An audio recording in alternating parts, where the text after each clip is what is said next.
Hello বন্ধুরা, তোমরা সবাই কেমন আছো? তো সবার প্রথমে তোমাদের সবাইকে জানাই সরস্বতী পুজোর আন্তরিক শুভেচ্ছা। তোমাদের সবার ঘরে ঘরে নিশ্চয়ই সরস্বতী পুজো হয়েছে। তো আমার ঘরে হয়েছে এরকম সরস্বতী পুজো, মানে খুব ছোট করে, মানে ফটোতে আমরা সরস্বতী পুজো করি। বিকজ ঠাকুর মশাইয়ের প্রচণ্ড ঝামেলা, নিজেরাই পাঁচালি পড়ি, নিজেরাই সব কিছু করি। এটা আমার আসনের ঠাকুর, সেটাই এনে এখানে আমাদের এটা ঠাকুর ঘর। তো ঠাকুর ঘরে এনে আমরা সরস্বতী ঠাকুরের বন্দনা করতে চলেছি। তো দেখুন আমাদের মহিলা পণ্ডিতাইন, মানে মেয়ে পুরোহিত সবাই চেনেন, ইনি মানে বিখ্যাত মুখ। তো ইনি আমাদের পুজোটা করবেন, পাঁচালি পড়বেন।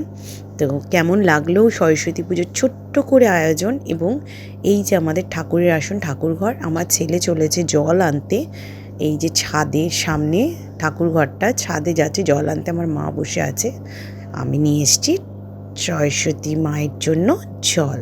তো চলো এবার সব আয়োজন শেষ, পুজো শুরু করা যাক। আমিও আছি এর মধ্যে, কিন্তু আমাকে দেখা যাচ্ছে না, আমি এই যে আমি আছি এখানে, আমি হচ্ছি জোগাড়ে, ঠিক আছে? ড্রেস কেউ দেখবেন না, পরে সব সাজন গোজন হবে, আগে ঠাকুরকে দেওয়া হোক। এই যে আমাদের সবাই বসে আছে এখানে, আর আমাদের ঠাকুর মশাই হচ্ছেন ইনি, এই যে পুজো ঠাকুরনি পূজারিনী, ওই যে পাঁচালি করে দুপোয়াতে বসেছে। আপনাদের যদি কন্ট্রাক্টে পুজো করতে হয় এনাকে বলবেন, দেখুন কত সুন্দর সাজিয়েছে। তো সব কথা শেষ কথা, এই ছোট্ট ঠাকুর ঘরে, ছোট্ট পরিবারে, ছোট্ট সরস্বতী পুজো, ছোট্ট ফটোতে আপনাদের কেমন লাগলো অবশ্যই জানাবেন।